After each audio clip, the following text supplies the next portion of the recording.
Okay, we will move on to introduction and adoption of ordinances, public hearing. This says reopen public hearing. We don't have to have another public hearing though, correct? We've already satisfied that requirement. To the extent that you closed the podium and gave everyone an opportunity to speak, yes. If you were going to change something, no one wanted to allow people another opportunity to speak, you certainly could do that, and that might be a safer route to go, but if you wanted to proceed to actually make a determination on something tonight, I think you probably could. Okay, thank you very much. Okay, first thing to ask, who was not willing to vote on this before further discussion with city staff? Not willing. Okay, well, if one isn't, or two are enough. Okay, so I suppose we are not taking a vote on this tonight. Is everyone okay with that? It would fail. I mean, I'm not suggesting we need to vote tonight necessarily, but again, I don't understand the mindset of we're looking for 7 votes. I don't think that's even on the table that it was trying to override. So that's not the question, as far as I'm concerned. But I'm looking to build a road. Same, but not over the heads of their objections. I'm hoping that there's a way that, I don't understand the mechanism, I don't have anything in mind, but to negotiate with them to lower the cap and see if we can find. And they write new letters of support so that we only need 5. Yes, or we just get a half a dozen or fewer rescissions of their no vote, and then we go ahead. I see. But I don't know how that would work. Yes, no, the charter says if at or prior to the final confirmation of the special assessment district, more than 50% have objected. So if they rescind their objections prior to the final hearing, to the final approval, I think that would be acceptable. But we would need that in writing when we take the vote to have a simple majority. So in other words, we still can't have a vote tonight because we don't have this. Okay. No, fair enough, but we can discuss again with tempers lowered. Your plan now is it's self-paid for, and so that, because of your letter, there were a lot of questions 2 weeks ago, and the letter was clarifying, but I don't know if there's other questions. Yeah, let me address the letter to begin with. This has been described as an OMA violation by the city manager and by people on social media. Possibly, I suppose. Obviously, I wouldn't have sent it if I thought it was a violation of the law. It says you have to intentionally violate the OMA. I thought what I was doing was simply writing down almost like the minutes of what I described at this meeting. So yeah, I don't know if you have an opinion on that. I do. I can tell you exactly how that's treated. So the email itself, if you send out an email to other members of the council, that's probably okay, even if you do it as a broadcast email. I generally tell people who are members of public bodies, however, not to send out a broadcast email to every person on the board, because what people invariably do, and this is where the violation comes in, is they hit reply all, and when they reply all, if their message in response that in any way discusses what was in that original message, it goes to enough people that it's a quorum of the board, of the public body, then that's an OMA violation, because they have started to deliberate, that's what that's treated as, toward a decision on that particular topic. If you send an email message to each of the individual council people separately, and they respond directly to you, that's not a quorum of them responding. That's where the issue comes in, right? It's like having a discussion in front of the entire council all at one time, or at least enough that would be a quorum. So there's case law that says that's a violation of the OMA. Yeah, here's the problem. I bring forward a proposal to the whole council. The only time we're all together, I'm met with, this isn't the proper time.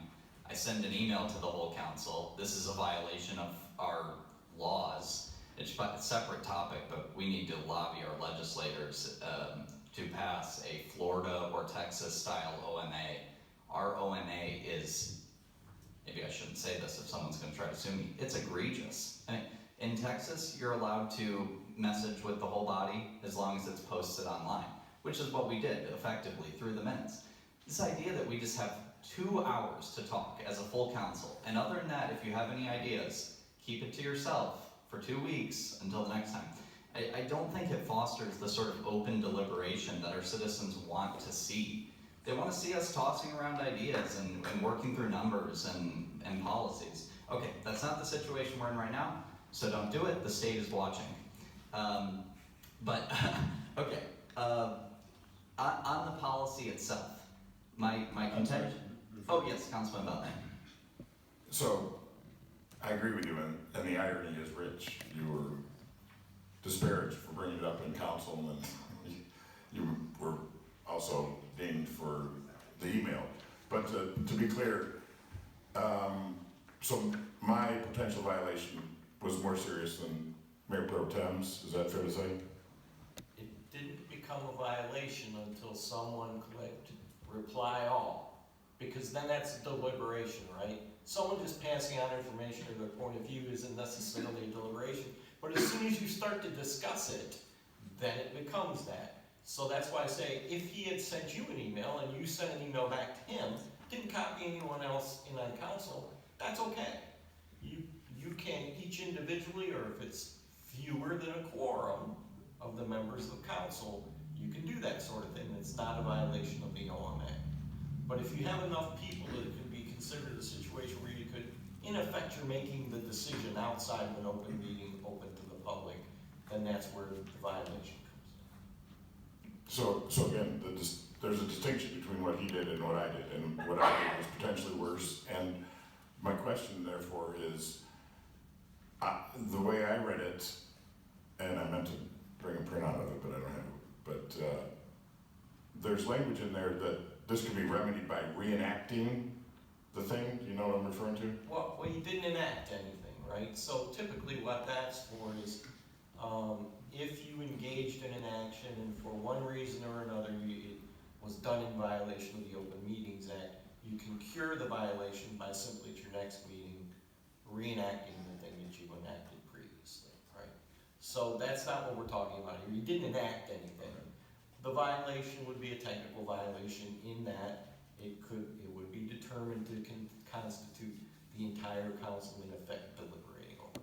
And that's only because it was reply all, which is why I say it's better not to send a broadcast email that has everybody on it, because sometimes people forget or don't realize and they click reply all instead of just reply, and then it copies in everybody on their reply, and that's where the issue comes in. So I'm obviously not going to try to step on that landmine twice, but is there any other remediation other than putting it in the agenda and us discussing it now? Do you think is there anything else we should do in the short term? I think that's as good as you can do to keep. A mouse slip is a misdemeanor punishable by up to $1,000 fine in the state of Michigan. Councilman Morrissey. There is a solution to the problem that Mayor Pro Tem raised, but nobody's going to like it.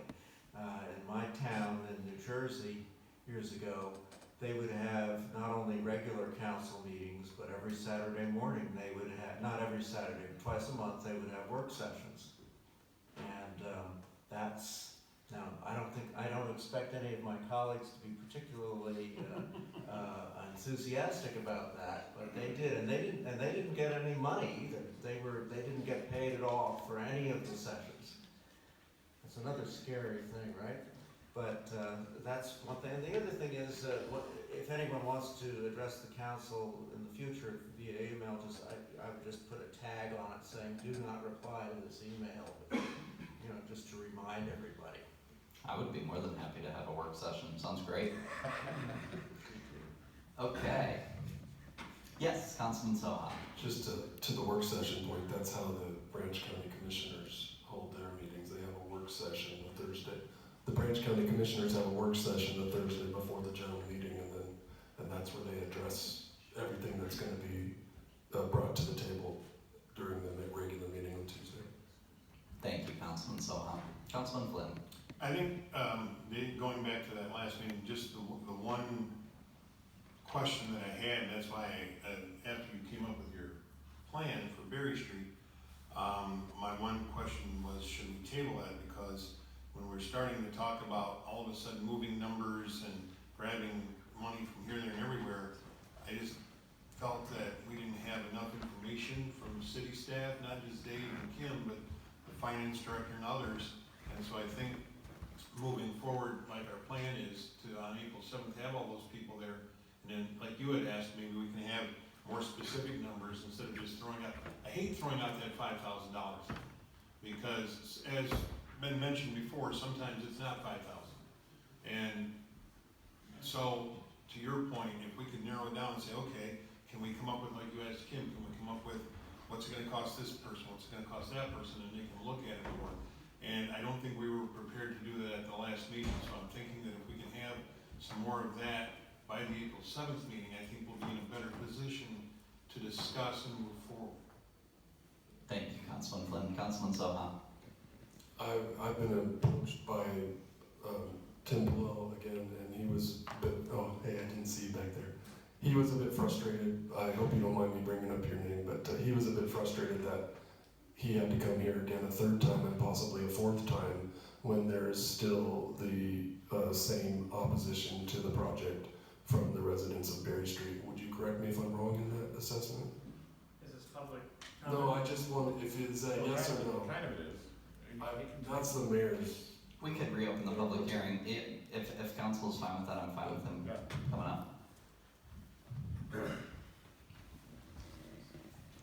Well, I mean, in principle, I do still oppose the project. I wish there were no special assessments at all.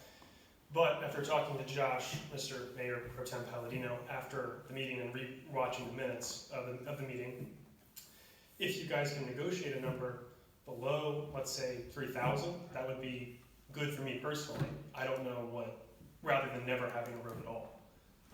But I don't know if that's what you're prepared to do tonight, or if you're gonna delay that further on. But barring that, my opposition stands, and I think it should be voted down. Councilman Bentley. I'm sorry, Mr. Palalo? Mr. Palalo? Yes. You have a sense of your fellows on Berry Street, since I think you were the mover behind the petition.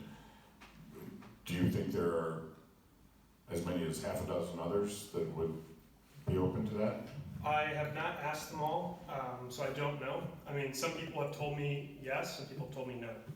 Some people have said they'd rather the street go to gravel than pay a cent for it, because they already pay taxes. Others have said maybe they would be happy with that. So I don't have an exact number. No, not an exact number, but more than just you, like. Yeah, that's correct. Okay. That's correct. Of the people who both signed letters, there was definitely like, well, if we knew the numbers, which other thing I think has been said is that we don't know the numbers yet, or we didn't know at the time in, say, December. But it seems like per Mr. Wolfram's comments at the last meeting, those numbers don't come out to the public until after council has voted on whether or not to move forward with the project. I understand there's some way to protest even after that point, but doesn't seem like it's as easy, which is kind of funny because it took us 3 times with the prior system to protest. It doesn't seem like it's as easy to protest after the vote's been had as before. So in the future, I'd suggest that regardless of what you do, you should send out those numbers to people when they get the public notice, which seems possible, but maybe I'm wrong. Thank you. Any other comments, questions from council? Okay. Councilman Wolfram. Yes, I think last time I suggested that what we do is we have the city give an estimate of what it's going to be, and then that would be the one, that's what people would be knowing about when they got it. And I think last time I said that if it happens to come out higher than that, then we would just have to absorb that. But I presume that our staff would be good enough at guesstimating what the cost would be, and I think that would solve some of the problem. Yeah, we have estimates of what the cost would be. That's what I was running off of when I gave my estimates. Maybe they'll be substantially different from Kim's, but I don't think so, because I was using her numbers. Yes, Councilman Bentley. So,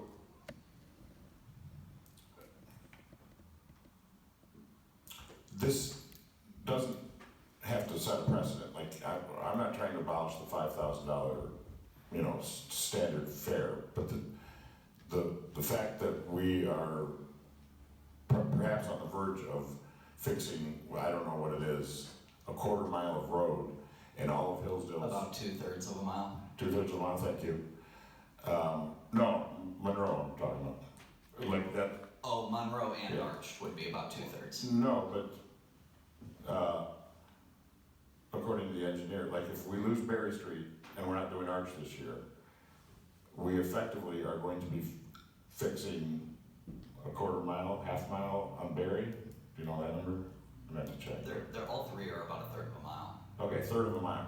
So for our 48 miles, give or take, of road, these are the only 3 projects on the table, and to let Berry Street slip through, I don't know how we talk to our constituents about, we're gonna fix 1/3 of a mile of road in 2025. That's baffling to me, and I don't think the citizens understand that, so I hope we can find a solution to Berry, even if it is ad hoc, and again, I would ask Mayor Pro Tem, it's your assertion that you can get it down somewhere in the 3,000 neighborhood with your calculations, that we don't have to hit any other funds, that the engineer and the assessor, it's all within your plan, but you don't need their monies. We're not asking for. Unless the assessor's estimate is off by more than 50,000, we could put the residential cap at 3,000, and we would still take in $50,000 in new revenue under the new policy that we passed in February than we would have under the old policy. It's not taking money from anywhere. It is reducing the amount of money that we take in from special assessments, but it's still more than we would have taken in under the old policy because we adjusted the rates, I think justly, in a way that better reflects the benefit that they're getting from them. And if I still support the plan, and I would love to vote on it tonight, but if council's not there, then I won't move. But if we don't need, I don't know why we need to wait for the engineer and the assessor and the third person, but like, if it's as Mayor Pro Tem says, we could vote on it tonight and move forward. I'll wait if that's the will of council, but I would like to fix more than 1/3 of a mile of road in calendar year 2025. So thank you, Mayor Pro Tem. Thank you, Councilman Bentley. Councilman Soha. So, the 7 votes is because over 50% of the people objected, and we haven't had any letters rescinding any of those objections to this point. When was it that we voted to amend the assessment rules? A month ago?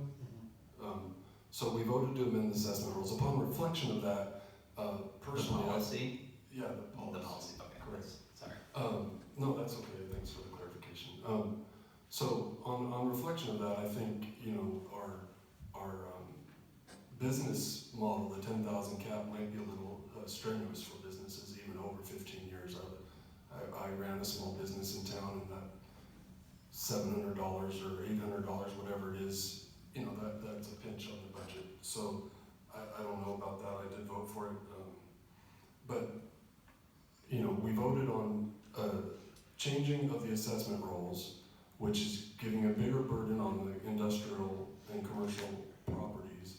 And now, what I see this proposal doing is putting all the money from all 3 projects in a pot and then distributing it.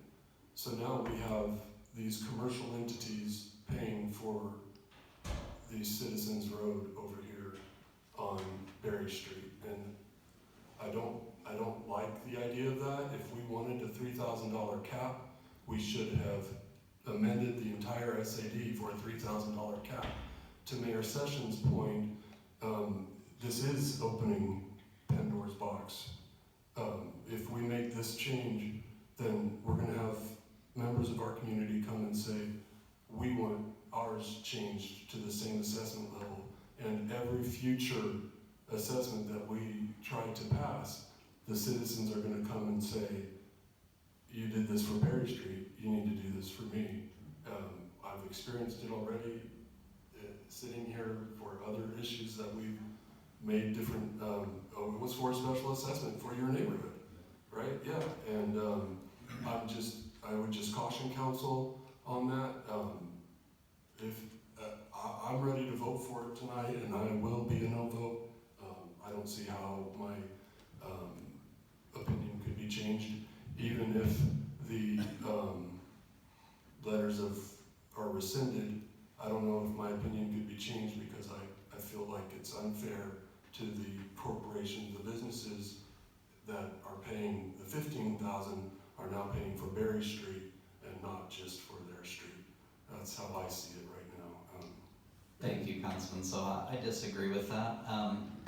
Are you comfortable with the city paying $600,000 from the general fund for Monroe, but $200,000, or from the street fund and general fund, but $200,000 for Berry?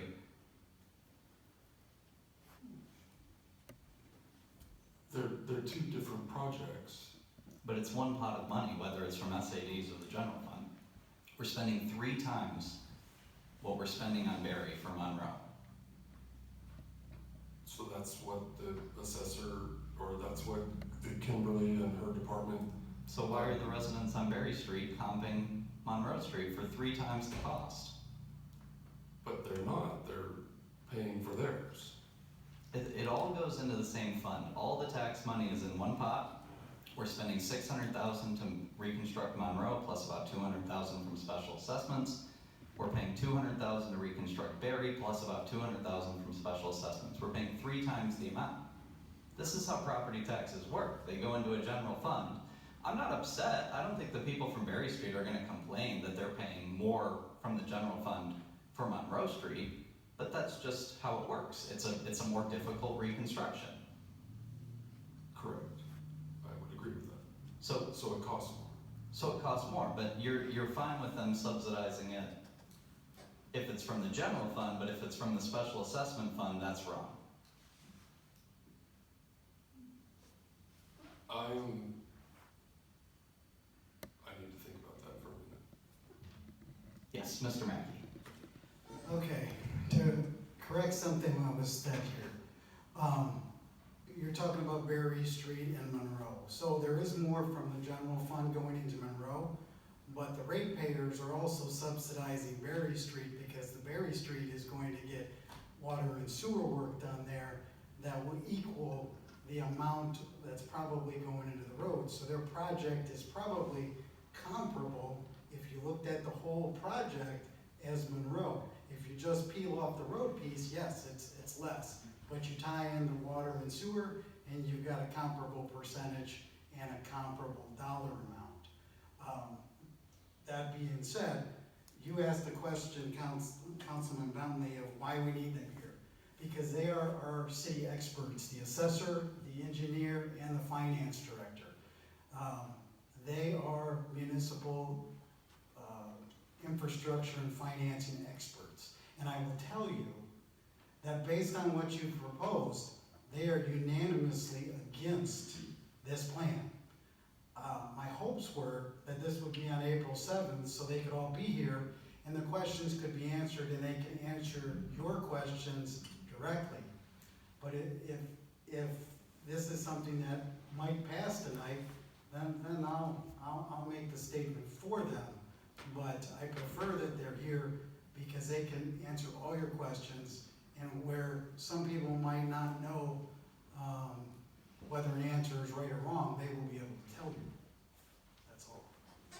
No, thank you. That does, not to bring up the OMA stuff again, but I wondered why, I understand what you're saying. I guess I'm trusting Mayor Pro Tem that there's no more expertise other than what he laid out. I'm not questioning their expertise. Of course, if we were doing something, out of the box, but if I understand him correctly, and I think I do, it's the money that he essentially found, and he just wants to redistribute it. Point taken from Councilman Soha. Yes, I don't think there's any way to vote tonight, because the 7-0. I mean, that's legitimate, so I won't make the motion. But, There is a way to vote tonight, a motion needs to be made. We can do that, it's yeah, on but, the roll. yeah, but we're not even, we're close to 7-0. But, So that brings me to another, you are all for, ignoring the road diet and abandoning that because the people said they don't want it. But the people of Berry Street said they don't want this special assessment, and now you're trying to find a workaround to make it happen. This just frustrates me, because the nuance of the city government to Mr. Mackey's point about, Berry Street isn't just the surface, it's under the surface and all the other things that cost a lot more money than just paving the road. Those things, it's very difficult to take the time and understand completely how much the project truly costs the city. We want to abandon a road diet. Alan Beaker said he spent 150 hours in the last 6 months. So how much money have we spent over the last 12 years trying to do this? The state doesn't come up with these TAP grants and offer them to the city just on a whim. The state does that, and they have rules, and yeah, the rules are silly, I get it, I'm with you, but at the same time, Broad Street's starting to become disrepair. And I live on Broad Street, and people take the light at Bacon as a racing starting line and zoom south, and whether the police are sitting there at the fairgrounds or not, it's people are always jockeying for position. A man was crossing Broad Street today when I was driving home from work from St. Anthony's, watching for traffic and kind of playing Frogger to get across the street. So I think, getting back to Berry Street, the people have resoundingly said no. They've told me that they are frustrated that they've had to come back here for a third time on something that could have been, we could have just said no in December 2nd at that meeting when I brought it up and said, hey, there's over 50% opposition, let's not waste the city's time. But now we're trying to finagle away. If we want to do $3,000, I like that, that's great. But let's change the whole thing. Let's not just change it for this specific one, because the people that we've assessed at the other levels in the past are going to feel like they've been unfair, and the people who are in the future are going to expect to receive the same treatment. So I just can't support changing something, especially when we just voted to change the special assessment district rules a month ago. I understand your point, but what is it when the government cuts taxes? What are they doing? They're treating one people at one time differently than people at the next time, right? Policies change in government, and I don't understand why we find a way to get more money so that the payments are more equitably distributed, and then we have a problem we need to confront. The people's main concern is the roads, so then we find another solution, right? It's not analogous to the road diet really, because I've never heard people clamoring for this. I've heard a little bit of chatter about it, but everyone says they want the roads done. In relation to the problem of it being ad hoc, the nature of these caps is that they are based on a tax classification, right? So a business is a church, that's $10,000. And the OPC, God bless them, they said, you know what, we have a really big project here. We want to get this done for our parishioners. We have the money. Let's do it at $10,000. At least that was my conversation with two folks who go there. But later, we're going to come to small one-room church houses, and we're going to say, well, the law is the law, $10,000. Why?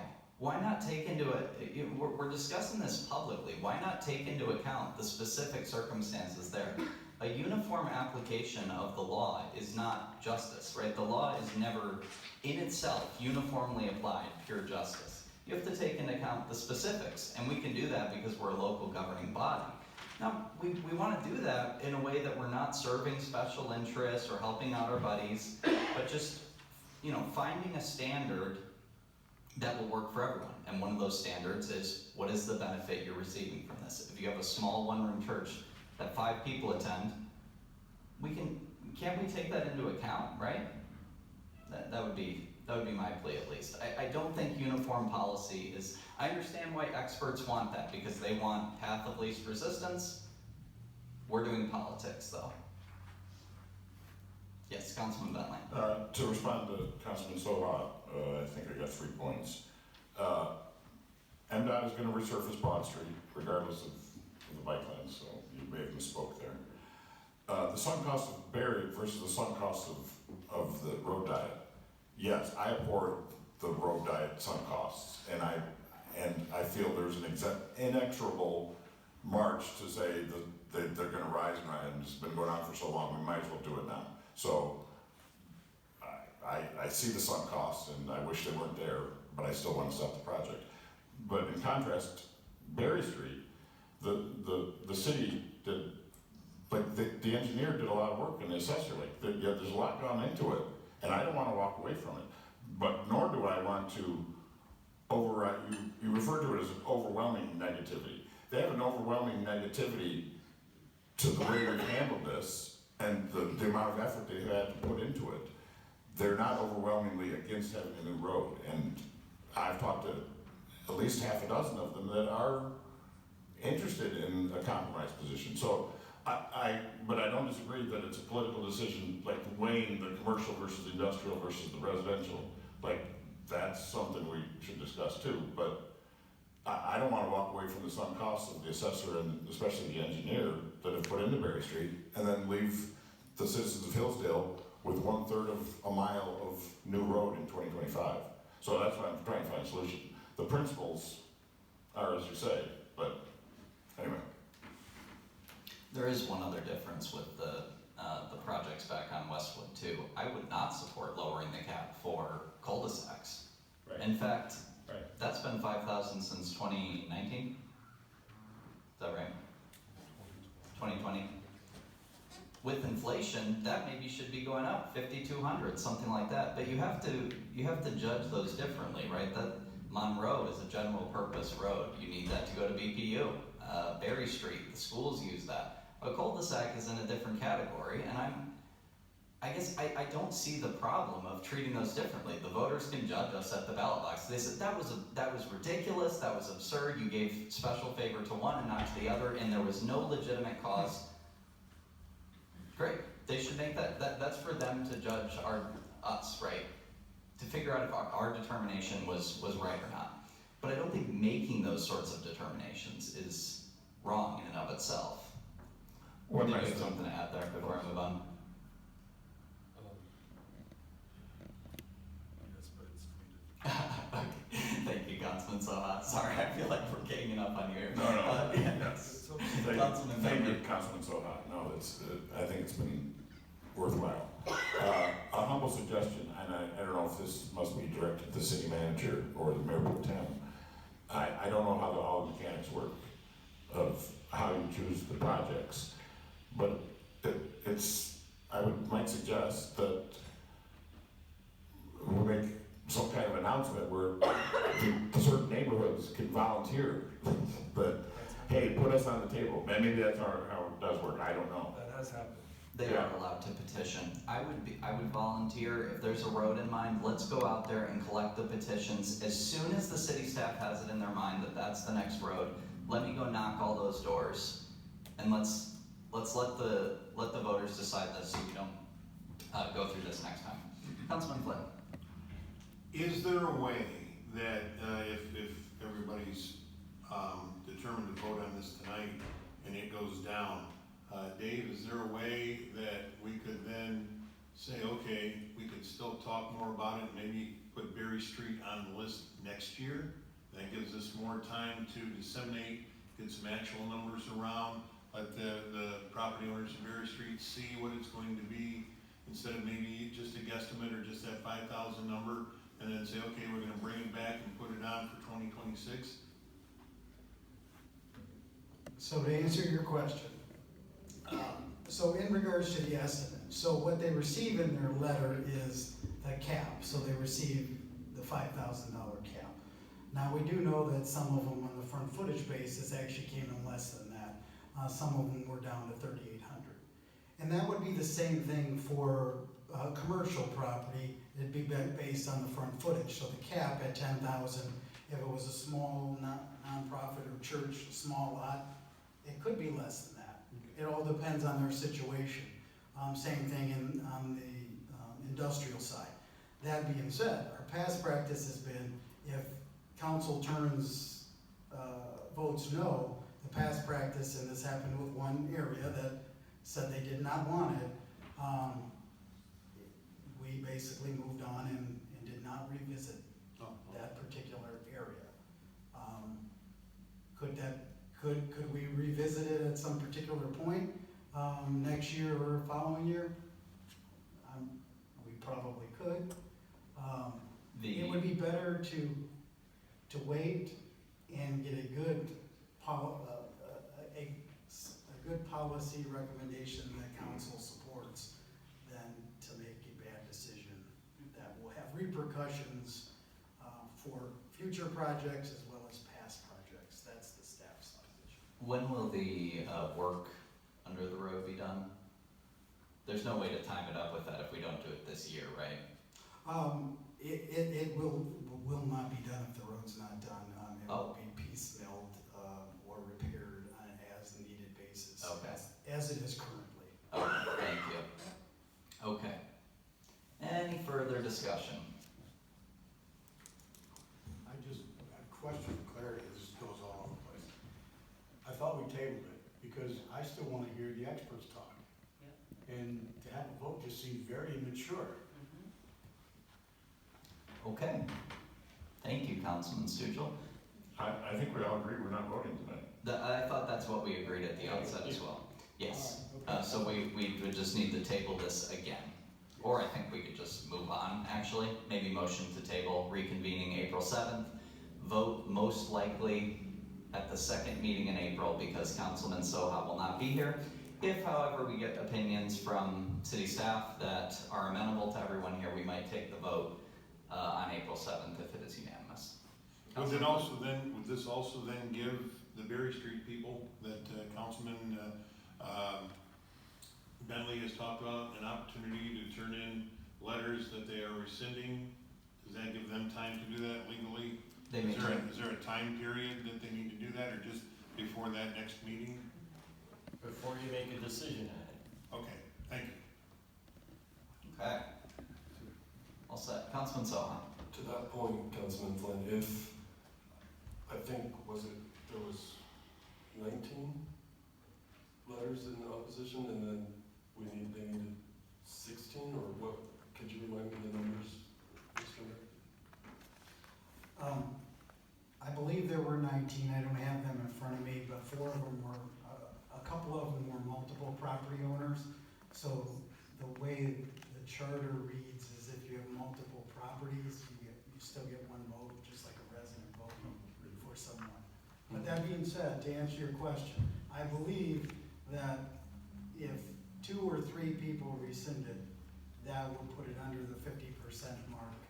And it would just be a majority, 5. So that's for you. I wanted you to know that, Tim. So. Thank you, Councilman Soha. Thank you, Mr. Mackey. I do want to add one other thing real quick. One of the reasons this has been so confusing, I proposed the policy. I thought because, what do you remember, Mr. Mackey? It was 7 or 8 residential properties were reduced below 4,000. I think it was 7. I thought, okay, that might, with the 15 years, with the reduced interest payments, that might stop the opposition to it. I don't think the word ever really got out about that, and then when we actually proposed the hearing, it just said the $5,000 cap, so the residents didn't see either the monthly savings due to the time frame and the interest rate, or the total cost in that assessment. And so we didn't get any of the benefit of the new policy in terms of public perception, right? So that was maybe one difficulty there. Councilman Morrissey. If I may make a suggestion, when the city manager has a project that he recommends, he gives us a memo.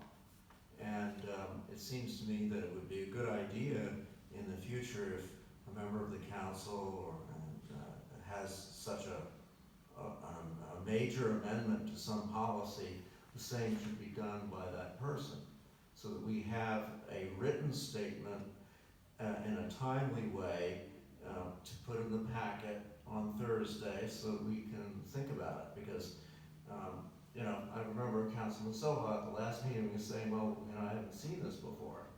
And it would be great, for you to do that, or anybody else who wants to propose a policy change, a major policy change of some sort, to just write a memo on it and include any supporting documents that are necessary, so that we all have time to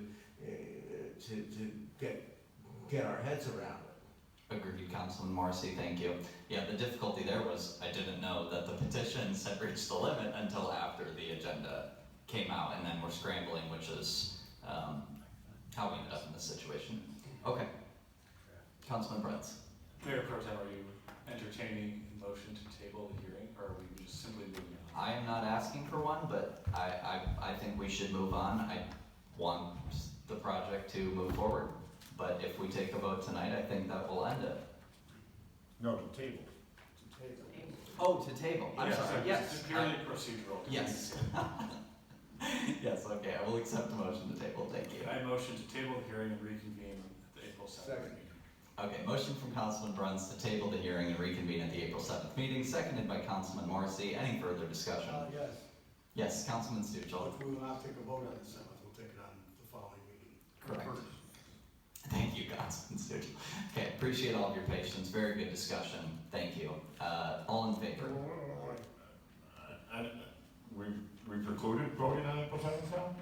We're not precluded from anything, but that is what the majority is saying. We would like to wait until Councilman Soha is here. No, but if I understand, We're not gonna vote on the 7th. yeah, he's trying to put this in the, I'm not understanding. We're not gonna vote on it on the 7th. We may have, I'm asking Will if, you listen? okay? We're gonna let this expert, we're gonna ask questions, we're gonna have a hearing, and then we're gonna vote the next time when we're all here as a full council. Okay, that's what I thought you said. That's not what I That's understood. not in my motion, so. Yeah, that's not in the motion. So we may or may not vote on April 7th, is I the motion. don't think we can restrict a future council session from taking a vote. I don't either. We're We just may or may saying not by vote on April consensus, we would like to respect Councilman Soha's seat, 7th. Absolutely. his representation, and wait until he's here. Okay. Yes, Councilman Just to Soha. speak to that, I have full confidence in my peers at this table to make the right decision on April 7th if you choose to do so. Thank you, Councilman Soha, that's much appreciated. All in favor? Aye. Any opposed? The ayes have it. The public hearing is tabled until the April 7th meeting. Set public hearing for SAD 2025-10 Monroe Street. Okay, we got the estimates back. Everyone got a chance to look at this. Do we have any comments? We are setting a public hearing. Do I have a motion? Remind me the date. Oh, did I say the date? Sorry. April 7th. Oh, yeah. The date we just discussed. April 7th, 2025. Mr. Mack, is there any opposition to moving that to the 21st?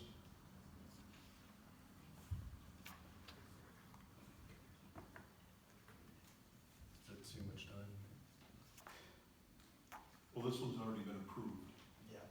So I understand, it's just, that's fine. Never mind. April 7th, I make the motion. Support?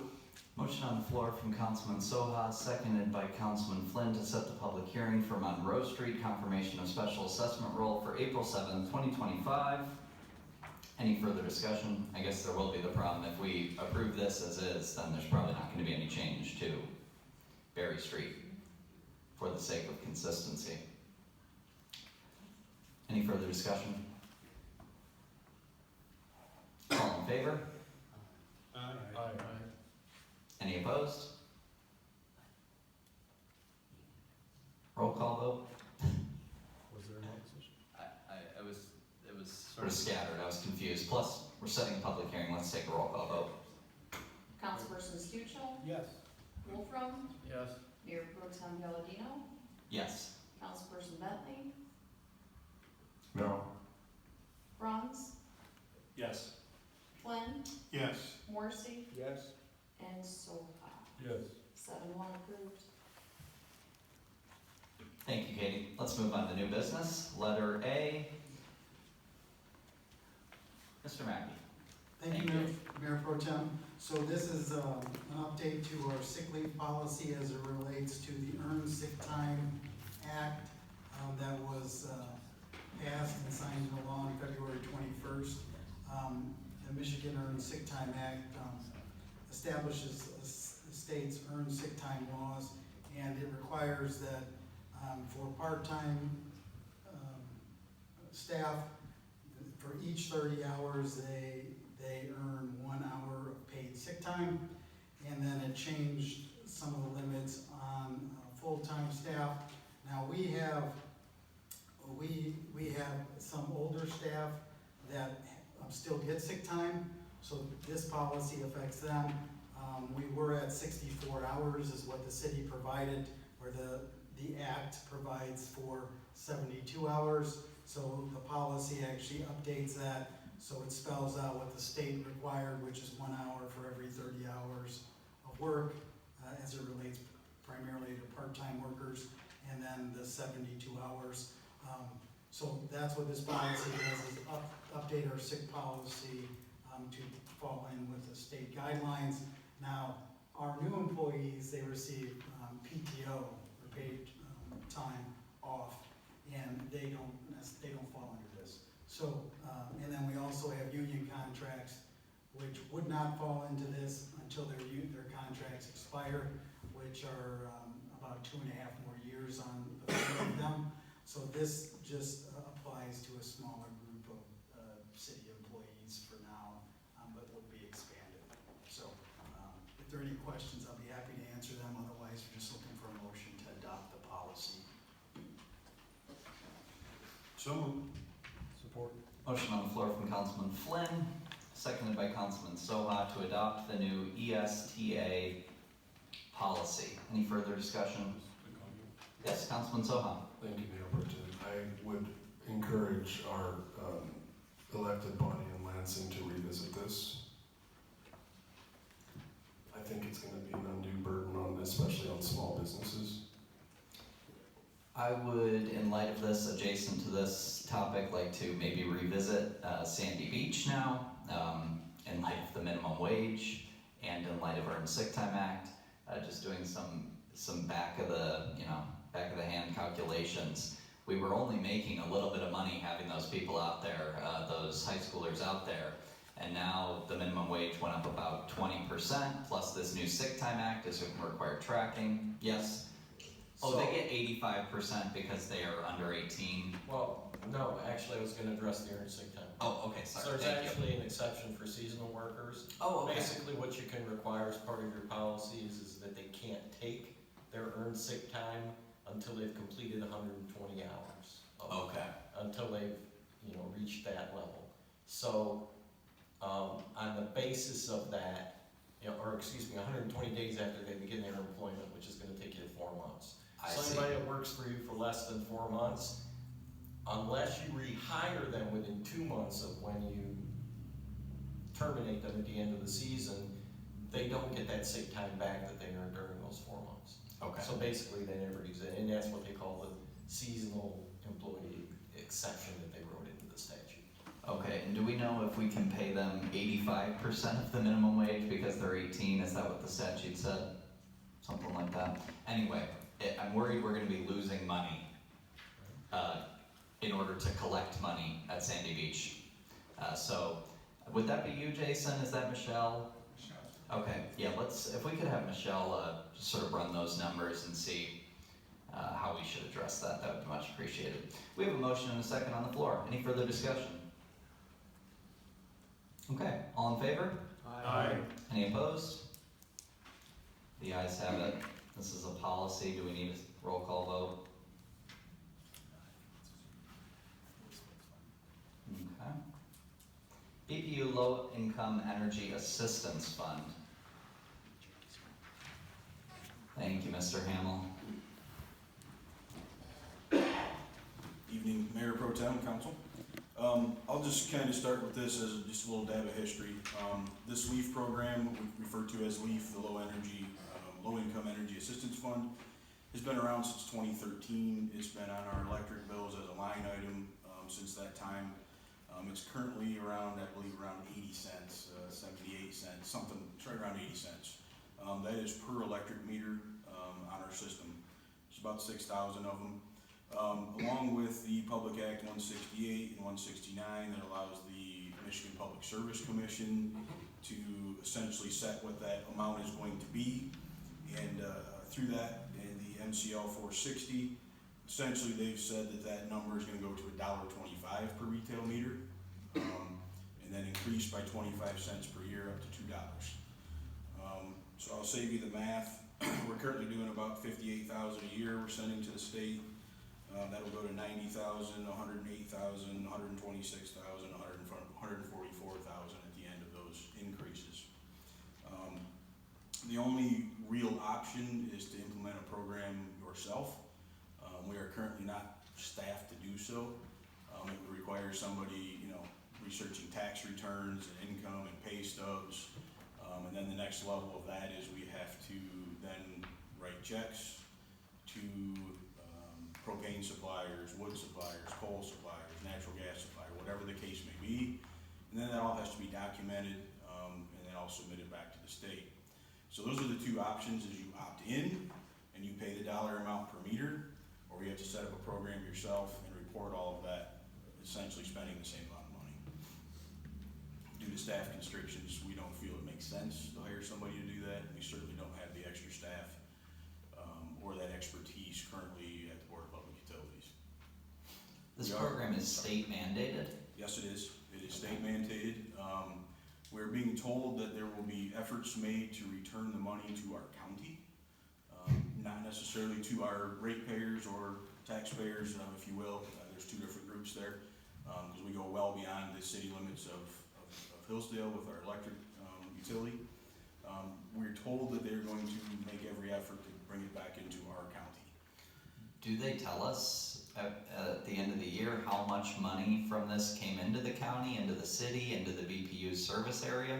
No, but some of these changes came about in 2024. As I referenced here, the Public Act 168 and 169 were 2024, so this is a new version of it this year. It'll be our first time. We have to make a decision by May 1st, of course, which is why it's in front of you.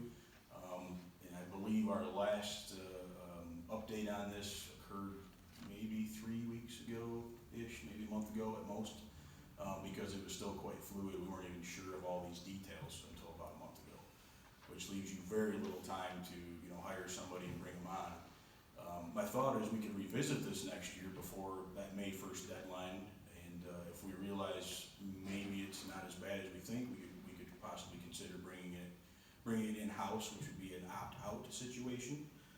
But at this time, I think we'd really be getting ourselves in deep. It'd be better to opt in. It's just send the money for right now. And if you opt out, what BPU then distributes the money? We have to distribute the money. We have to account for it. We have to show how much money we gave our customers to pay their gas bill, their coal bill, to buy a quart of wood, whatever those. It's all about heating. And Would it you only be applies to electric utilities. Okay, thank you. Would you be doing the means testing, or has the state set standards? We would have to do that qualification. Yes, they have set some standards, but we would Okay. have to do that. Yes, on our side, we would have to do that qualification. It's just not in our wheelhouse right now. Seems like a massive bureaucratic hurdle. Any comments or questions from the council? Yes, thank you. Just wanted to reference that the BPU board did discuss this last week at their board meeting and decided, at least for this initial year, that they would recommend opting in. Okay. Would you have to charge the same $125 if you did it? Where does the savings come in if you opt out? It seems like you just have another employee, but you're administering the same program. Yeah, I think they allow you to count a certain amount of that employee expense toward that total, I believe. But it's some percentages and it's a little convoluted. So I'm just not comfortable making that decision right now. I think it could really burn us. I'd like to see how this first year goes, see what the reporting looks like. If it makes sense for us to do this locally to assure that some of our funds stay in our county, then certainly that could be something that weigh into our decision a year from now. But if we get reporting back that, as much or more money than we pay in made it back to our county, that would be a huge win in my opinion. But we just don't know if that'll be the case yet. It seems like it might, just based on the wealth of the county, right? Well, I mean, it's going to the state, it's gonna be distributed to inner cities, it could end up in Detroit, Grand Rapids, we don't know if they'll make it back to the There's state. no districts. No, it doesn't work like that. Okay. And will they tell you at the end? We're told that we'll get a report, and Okay. we're gonna make efforts to try to get the money back to where it came from. Again, it's like not guaranteed, it's pretty convoluted, the language even, so. I'm not comfortable that all of it will make it back, but I'm hopeful that it will. Okay, thank you. Okay, all set? No comments or questions? All right, thank you. Yes. So we just need a decision on whether we opt in or out. So moved. To opt in? Yeah. Okay, motion on the floor from Councilman Morrissey to opt in, seconded by Councilman Soha. Any further discussion? Okay, roll call vote, Katie? Thank you. Councilman Renfro, Yes. Mayor Pro Tem Palladino, Yes. Councilperson Bentley, Yes. Bruns, Yes. Flynn, Yes, Morrissey, Yes. Soha, Yes. and Stuchel. Yes. Okay, 8-0 approved. Thank you, Katie. We will look forward to the month when we don't have to implement a new state mandate. Oh, we do have something new. Letter C, yes. Resolution of support. Okay, we need to rebuild some culverts, excuse me. Mr. Mackey, anything to add on this? Yep, thank you, Mayor Pro Tem. As the resolution of support suggests, the three culverts that we're looking at are Galloway Drive by the sewer treatment plant, Oak Street over by State, and Hillsdale Street next to Handmade. They're all three in failing state, and the estimated price for their repairs are a little over $5 million. So when we talk about the culverts, for three of them, we're talking $5 million for engineering and actual construction work. So we've been working on this and submitted this project for, I think this might be the third time we've submitted it, because we have no means to fund it unless we have a large revenue or a large reserve, or we can receive a grant. We're hopeful that maybe we can get a grant. This is through Senator Peters' office, and we were encouraged to resubmit this year. So we did get our grant application in, and then we're allowed to submit letters of support subsequently. So that's why we're asking for this from council. We're going to seek a few others and submit them and attach them to our application. Okay. Is there any reason to reach out to our representative, or is this a Senate it seems like the House would have some say in this too, right? This is a Senate, they're kind of separate. Like the Arch Street project was actually through Congressman Wahlberg's office. Okay. So this one is actually through Senator Peters' office. Okay. Did the city request the full $5 million? Yes. Okay. That is going to be brutal. What's the time frame for the lifespan of the culverts? The ones that are currently there are 100 years old or so. So Okay, they're brand new. Yes. Councilman Bentley. What's the grant split, do you think? The grant does not have a match requirement, so that's why we keep reapplying. Oh, okay, so that's what we're agreeing to. That's the $5 million. Now, they do ask you if you were not to get the full amount, would you do the project? Like we have three culverts. Could we do one or two? And we said yes. So we're gonna take, if we can get one, we'll be happy. If we get three, we'll be really happy. Thanks. So, Councilman Flynn. just curious, are there also any state funds that are out there that we could apply for this project as well? in case we only get partial funding from the federal government? Typically, there aren't for culverts or storm Oh, okay. drains like this. If we find them, we do apply for them. Okay. But, they're far and few in between. Oh, okay, thanks. Okay, any other comments or questions? Do I have a motion? So moved. Motion on the floor from Councilman Morrissey, seconded by Councilman Soha to adopt the resolution of support for the culverts on Galloway, Oak, and Hillsdale Street. Any further discussion? Resolution, all in favor? Aye. Any opposed? The ayes have it, thank you. I think we have a grand opening at the Kiefer that we need to invite Senator Peters to. Okay. No miscellaneous reports. General public comment. You may speak on whatever your heart so desires. The podium is open.